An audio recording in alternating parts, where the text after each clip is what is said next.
Obrigado pelo recado. Obrigada, Antônio Jorge. É porque eu estou preocupada, porque a gente tem outros palestrantes aqui para falar. Agora eu anuncio o senhor Jairo Bisol, procurador do Tribunal de Justiça do Distrito Federal e dos Territórios, Direitos Negligenciados dos Pacientes de ELA.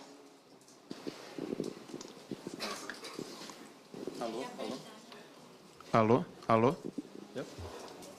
Boa tarde a todos. Boa tarde. Em primeiro lugar, eu gostaria de agradecer muito o convite, poder estar participando dessa mesa, desse debate, desse ato público, né, em defesa de ações e serviços, né, para os portadores de ELA. E gostaria de iniciar minha fala lembrando Honoré de Balzac. Balzac nos ensinou que elegante é parecer ser o que se é. Se Balzac tem razão na sua definição de elegância, então a elegância de um guerreiro consiste em guerrear. E aí é com essas palavras que eu gostaria de homenagear um guerreiro fabuloso que eu tive a alegria de poder conhecer, que é esse notável amigo que Stanley Hebdão, e a gente pôde travejar algumas lutas juntas, sempre que o Stanley procurou a promotoria e fez convite para essas militâncias como a de hoje, a gente participou junto, programas de rádio, outros atos públicos, essa luta incansável, né? Dizem que o SUS, e com razão, do ponto de vista normativo, é a mais fabulosa política de inclusão social da América Latina, talvez do mundo, quem sabe. Mas, do ponto de vista prático, muitas vezes, ele é uma luta cotidiana e incansável para ser incluído. E me parece que grande parte dos portadores de doenças raras, como ela, vivem essa realidade, né, de lutar para ser incluído numa política de inclusão. Isso nos mostra uma certa, aproveitando Balzac, deselegância do Estado brasileiro. Porque o SUS é uma política constitucionalizada, uma política de Estado, diferente de uma política de governo. As políticas de governo, elas caem no campo da discricionariedade administrativa. O SUS não. O SUS é de Estado, então é vinculante. Os governos estão vinculados, estão com o dever de efetivação dessa política.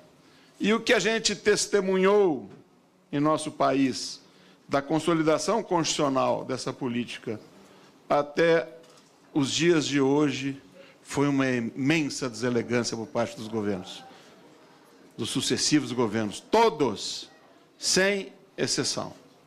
Um descompromisso com a política de saúde caracterizado na composição do governo. E também não estou falando de pessoas, estou falando de estruturas.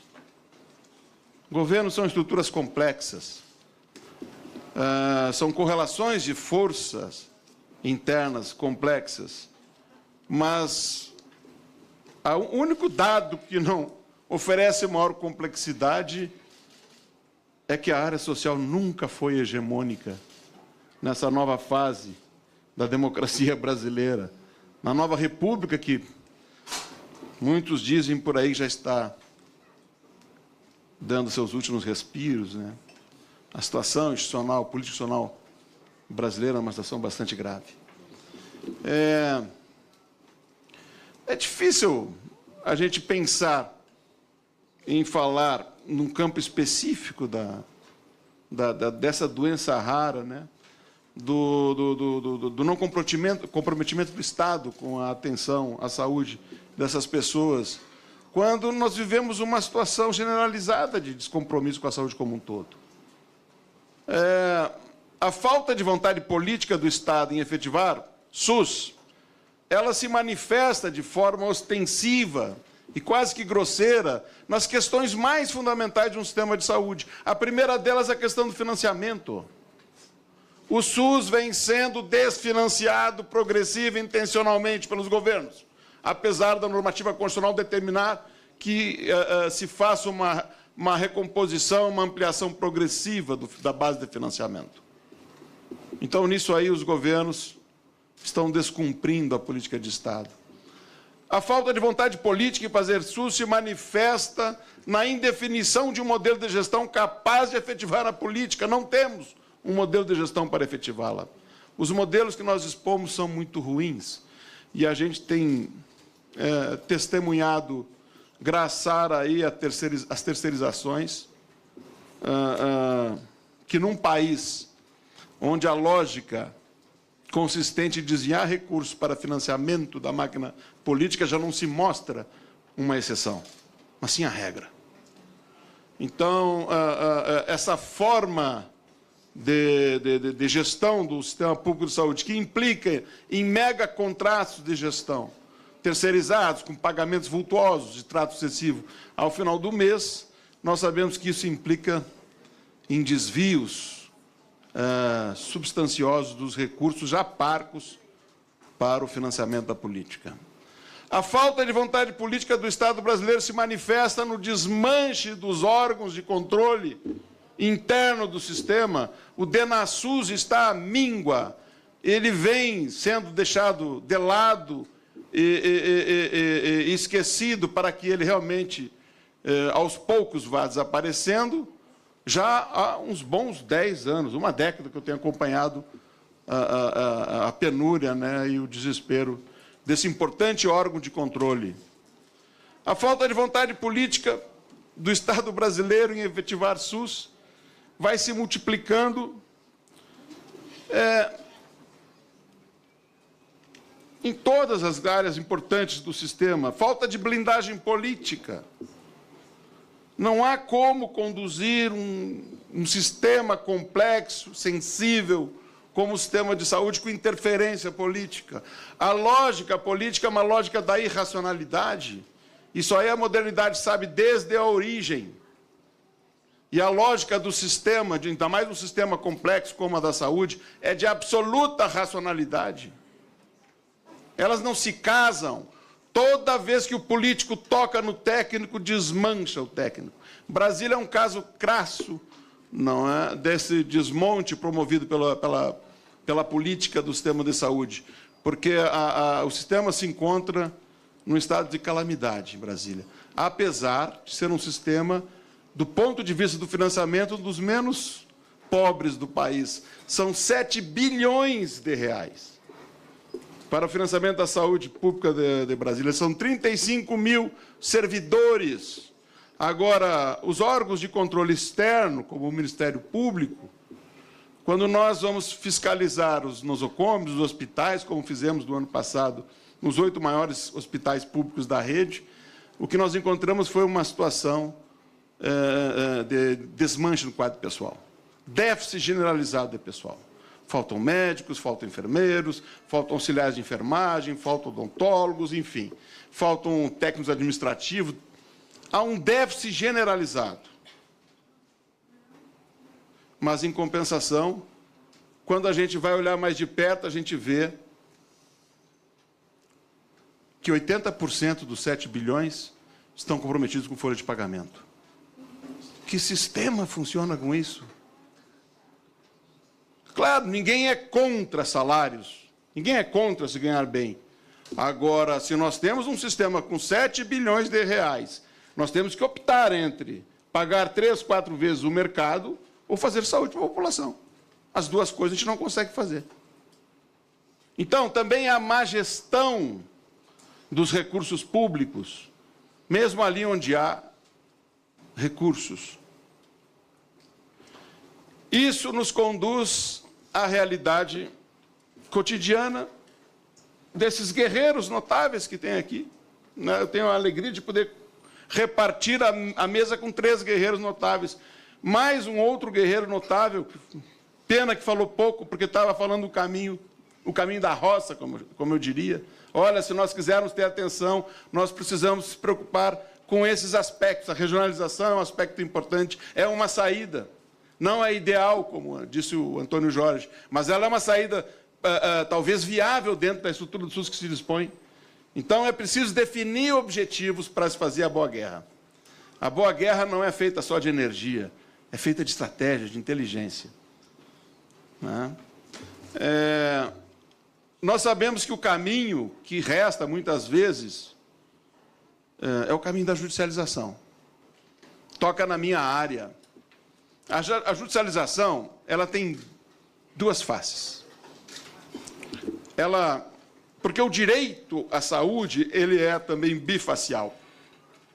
Ao mesmo tempo que ele é um direito individual do cidadão contra o Estado, um direito de haver a ação ou serviço de saúde que necessite, também é um direito coletivo do ponto de vista da sua consolidação em uma política de Estado.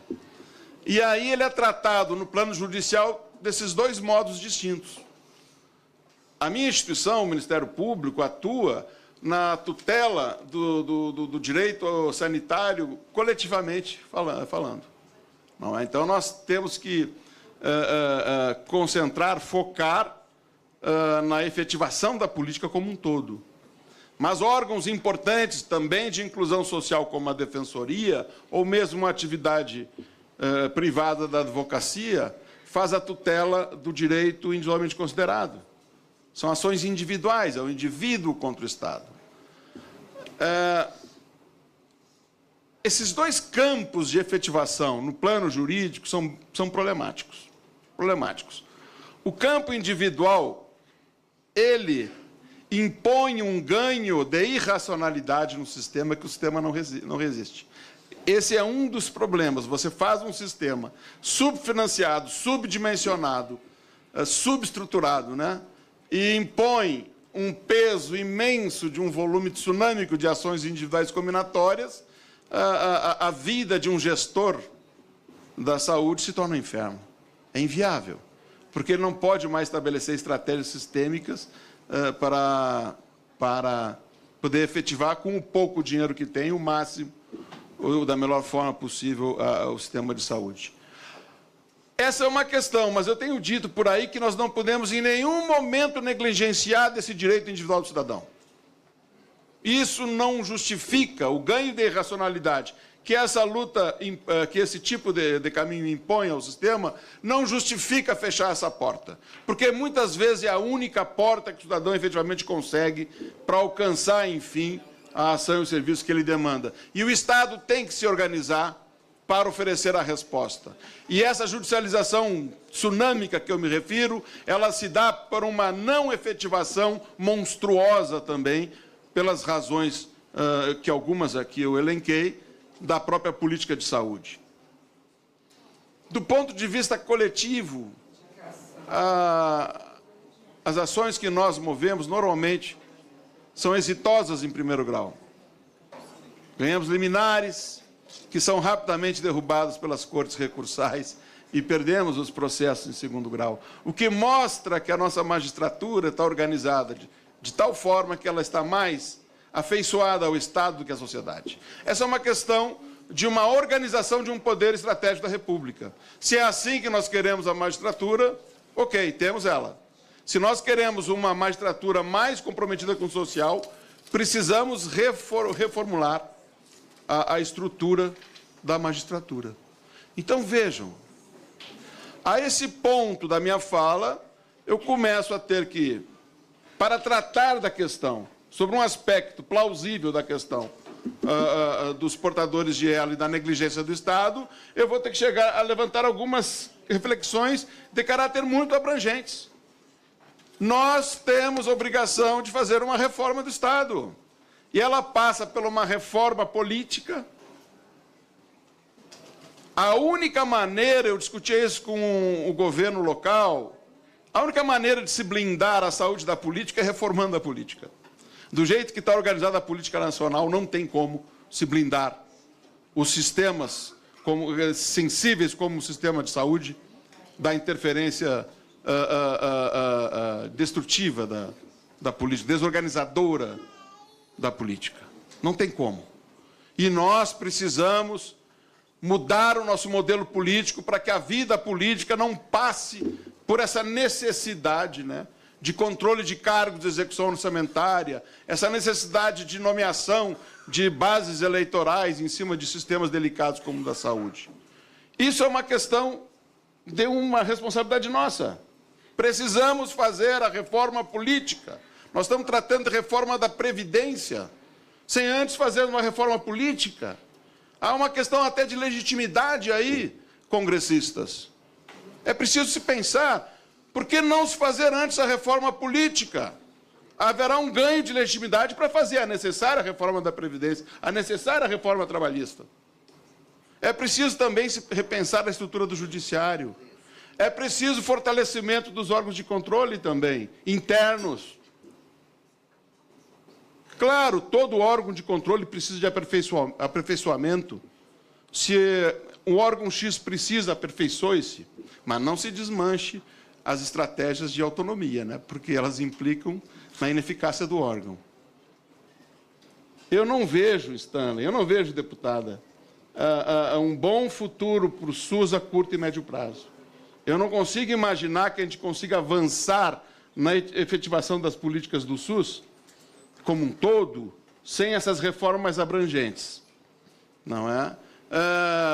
Um caso muito claro fica do ponto de vista do controle fiscal. Não há como se organizar um Estado sem controle fiscal. Mas é racional fazer uma promessa republicana de saúde universal e integral, não é? E gratuita, né, para a população, porque, na verdade, com financiamento público, e, ao mesmo tempo, impor limites de controle fiscal na contratação de pessoal para poder prestar as ações de serviço. E isso acontece. Aí a gente se depara com algumas questões do ponto de vista constitucional bastante intrincadas, como, por exemplo, as ações e os serviços de saúde comparadas com as ações de controle fiscal. Qual das duas tem relevância constitucional? A Constituição diz que as ações de serviço de saúde são de relevância pública. Não que as demais ações do Estado não sejam de relevância pública, mas aí o Constituinte estava dizendo que ela paira num grau hierárquico acima das demais ações de Estado. Essa é uma tese muito clara do ponto de vista da sistemática constitucional. Mas a gente vai precisar travejar essa luta. Nós, se quisermos ser uma república séria, temos que fazer as promessas republicanas de forma que elas se tornem viáveis, efetivas. O SUS hoje é uma promessa republicana que, do modo como está organizado o Estado brasileiro, ela é uma falsa promessa, ela não se efetiva. Eu vou encerrar minhas palavras insistindo nesse ponto. O SUS foi uma vitória da sociedade civil, não foi a reforma no plano sanitário, não foi imposta desde dentro do Estado. Ela veio de fora, pelo movimento social, o movimento da reforma sanitária. E o movimento da reforma sanitária acreditou piamente no Estado de Direito e se desarticulou depois da consolidação como política pública de Estado. Porque se você consolida no plano constitucional uma política, e se o Estado de Direito é uma coisa séria, a política naturalmente se efetiva. Eu estou dizendo que a não efetivação do SUS é uma não efetivação do Estado brasileiro. Então, nós estamos sendo incapazes de efetivar a ideia de Estado de Direito. Esse é um desafio para todos nós. Dentre tantos desafios que nós temos, e dentre esse desafio maior de efetivar de forma mais plena a ideia de Estado de Direito, que a gente não alcançou a efetivar ainda, fazer isso de forma que a condição humana seja o que haja de mais importante na sociedade. E não é. Hoje não é. Eu digo isso porque nós não podemos deixar a condição humana apenas como um entrave para a lógica regulatória do mercado. Não dá para fazer saúde pública com lógica regulatória do mercado. Não dá para fazer educação pública com lógica regulatória do mercado. Não dá para fazer política pública com lógica regulatória do mercado.